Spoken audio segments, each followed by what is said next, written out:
नमस्कार दोस्तों, इस वीडियो में आप जानेंगे कि स्वस्थ जीवन के लिए कुंडलिनी कैसे जगाई जाती है। जानिए शरीर में मौजूद 7 चक्रों के बारे में और अगर आप योग करना चाहते हैं तो क्या नहीं खाना चाहिए।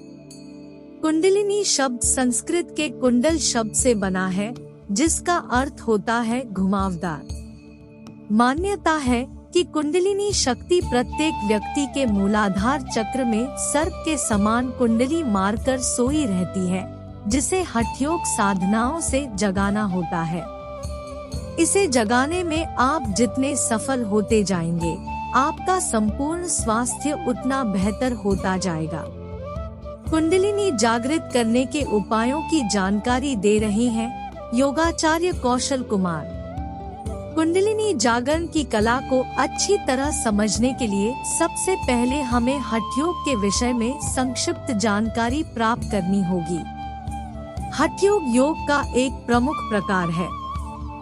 हठयोग में हठ शब्द ह और ठ 2 वर्णों के योग से बना है, जिसमें पहले का अर्थ सूर्य और दूसरे का चंद्र होता है।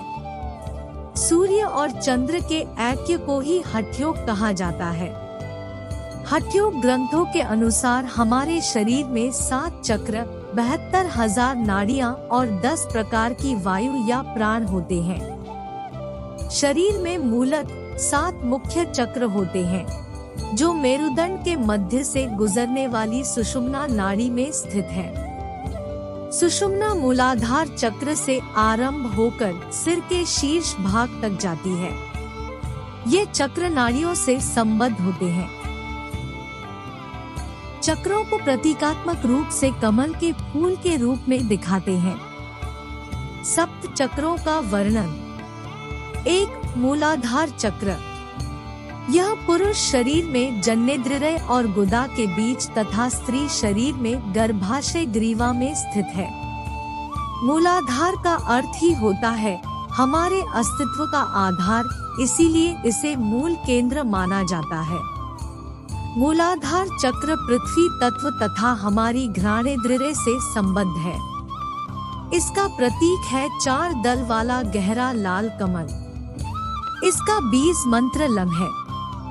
इसके केंद्र में पृथ्वी तत्व का यंत्र पीला वर्ग है। इसी वर्ग के केंद्र में एक लाल त्रिभुज है, जिसका शीर्ष नीचे की ओर है। वह शक्ति का प्रतीक है। त्रिभुज के भीतर एक लिंग है, जो सूक्ष्म शक्ति का प्रतीक है।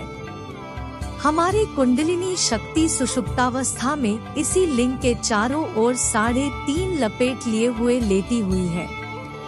यही कुंडलिनी शक्ति का निवास स्थान है। यही स्थान मनुष्य की समस्त शक्तिकाम शक्ति, भावनात्मक, मानसिक, अतीन्द्रिय या आध्यात्मिक शक्ति का केंद्र है। हठयोग का उद्देश्य है आत्म शुद्धि, मानसिक एकाग्रता तथा क्रियाओं द्वारा इसी सुषुप्त कुंडलिनी शक्ति को जागृत कर इसे विभिन्न चक्रों से होते हुए सहस्रार चक्र तक ले जाना, जिसे शिव स्थान भी कहते हैं। 2.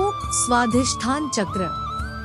मूलाधार चक्र से लगभग 2 अंगुल ऊपर मेरुदंड में जनेन्द्रिय के ठीक पीछे स्वाधिष्ठान चक्र होता है। यह जल तत्व तथा रसेन्द्रिय से संबद्ध है। इस चक्र को सिंदूरी रंग के षड्दलीय कमल पुष्प के रूप से चित्रित किया जाता है। इसका बीज मंत्र वम है। यह चक्र इंद्रिय सुख भोग की अभिलाषा का प्रतीक है। स्वाधिष्ठान की मुख्य वायु ध्यान है तथा यह चक्र प्राणमय कोश का निवास स्थान है। इसकी शुद्धि से व्यक्ति पाश्विक वृत्तियों से ऊपर उठ जाता है। 3. मणिपुर चक्र। यह नाभि के ठीक पीछे मेरुदंड में स्थित है। यह अग्नि तत्व तथा दृष्टेन्द्रिय से संबद्ध है। इस चक्र को 10 दलों वाले कमल के रूप में चित्रित किया जाता है। कमल के मध्य में अग्नि तत्व का गहरे लाल रंग का त्रिभुज है। इसका बीज मंत्र ए है। इसका संबंध महत्वाकांक्षा, इच्छा शक्ति तथा शासन करने की क्षमता से है। हमारा पूरा पाचन तंत्र इसी चक्र से नियंत्रित होता है। 4. अनाहत चक्र। वक्षस्थल के केंद्र के पीछे मेरुदंड में अनाहत चक्र स्थित है। यह वायु और स्पर्श से संबद्ध है। कमल के केंद्र में एक षटकोणीय आकृति है। इसका बीज मंत्र यम है। यह नि स्वार्थ पेरम का प्रतीक है। इस स्तर पर भाईचारे एवं सहनशीलता की भावना विकसित होने लगती है तथा सभी जीवों के प्रति निष्काम प्रेम का भाव रहता है। जब कुंडलिनी जागृत होकर अनाहत चक्र का भेदन करती है तो साधक दिव्य प्रेम से ओतप्रोत हो जाता है।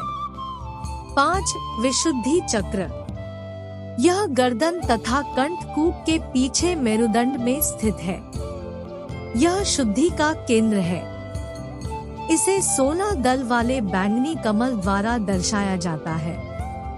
कमल के केंद्र में सफेद वृत्त है जो आकाश तत्व का यंत्र है। इसका बीज मंत्र हम है। विशुद्ध चक्र पर चेतना पहुँचने पर साधक में सही समझ तथा विवेक जागृत होता है। सत्य सत्य में अंतर करने की क्षमता बढ़ जाती है। यह शब्द से संबद्ध है। इस चक्र के जागृत होने पर साधक में नेतृत्व क्षमता विकसित हो जाती है। 6. आज्ञा चक्र। मध्य मस्तिष्क में भूमध्य के पीछे मेरुदंड के शीर्ष पर आज्ञा चक्र स्थित है। इस चक्र को तीसरा नेत्र, शिव नेत्र, ज्ञान चक्षु, त्रिवेणी आदि नाम से भी जाना जाता है। आज्ञा चक्र को चांदी के रंग के 2 पंखुड़ियों वाले कमल के रूप में दर्शाया जाता है। ये 2 पंखुड़ियां सूर्य तथा चंद्र या पिंगला एवं इड़ा का प्रतीक है। कमल के केंद्र में पवित्र बीज मंत्र उ अंकित है। जब आज्ञा चक्र जागृत होता है तो मन स्थिर तथा शक्तिशाली हो जाता है और 5 तत्वों के ऊपर साधक का नियंत्रण हो जाता है। इसके अतिरिक्त साधक इस केंद्र से विचारों का संप्रेषण एवं अधिग्रहण करने में सक्षम हो जाता है। इसके जागरण से बुद्धि, स्मृति एवं प्रबल एकाग्रता शक्ति प्राप्त हो जाती है। 7. सहस्रार चक्र। यह सिर के शीर्ष भाग, जो नवजात शिशु के सिर का सबसे कोमल भाग होता है, में अवस्थित है। यह वस्तुत चक्र नहीं है। यह चेतना या सर्वोच्च स्थान है। कुंडलिनी शक्ति को मूलाधार से जागृत कर सभी चक्रों को भेद कर यहाँ पर पहुँचना होता है। यही उसकी अंतिम गति है। सहस्रार को 1000 दल वाले दीप कमल के रूप में दर्शाया जाता है। मूलाधार शक्ति प्रकृति या पार्वती का स्थान है। सुषुप्त कुंडलिनी को जागृत कर सभी चक्रों को भेदते हुए सहस्रार चक्र, जिसे शिव, चेतना या परमात्मा का स्थान माना गया है, में स्थित होने को ही कुंडलिनी का पूर्ण जागरण या जीवात्मा और परमात्मा का मिलन या चेतना और पदार्थ का मिलन कहते हैं। यहाँ योगी परम गति को प्राप्त करता है, जन्म मृत्यु के चक्र को पार कर जाता है। नाड़ियाँ। गोरक्ष संहिता के अनुसार नाभि के नीचे नाड़ियों का मूल स्थान है। उसमें से 72,000 नाड़ियाँ निकली हैं। उनमें प्रमुख 72 हैं। उनमें से 3 प्रमुख नाड़ियाँ हैं, इड़ा, पिंगला तथा सुषुम्ना। इड़ा नाड़ी बाईं नासिका तथा पिंगला नाड़ी दाईं नासिका से संबद्ध है। इड़ा नाड़ी मूलाधार के बाएं भाग से निकलकर प्रत्येक चक्र को पार करते हुए मेरुदंड में सर्पिल गति से ऊपर चढ़ती है और आज्ञा चक्र के बाएं भाग में इसका अंत होता है। पिंगला नाड़ी मूलाधार के दाएं भाग से निकलकर इड़ा की विपरीत दिशा में सर्पिल गति से ऊपर चढ़ती हुई आज्ञा चक्र के दाएं भाग में समाप्त होती है। इड़ा निष्क्रिय, अंतर्मुखी एवं नारी जातीय तथा चंद्र नाड़ी का प्रतीक है। पिंगला को सूर्य नाड़ी भी कहते हैं। इन दोनों के बीच में सुषुम्ना नाड़ी है, जो मेरुदंड के केंद्र में स्थित आध्यात्मिक मार्ग है। इसका आरंभ मूलाधार चक्र तथा अंत सहस्रार में होता है।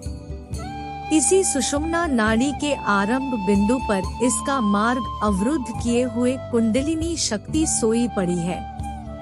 इस शक्ति के जग जाने पर शक्ति सुषुम्ना, जिसे ब्रह्मरंध्र भी कहते हैं, में प्रवेश कर सभी चक्रों को भेदती हुई सहस्रार चक्र पर शिव से मिल जाती है।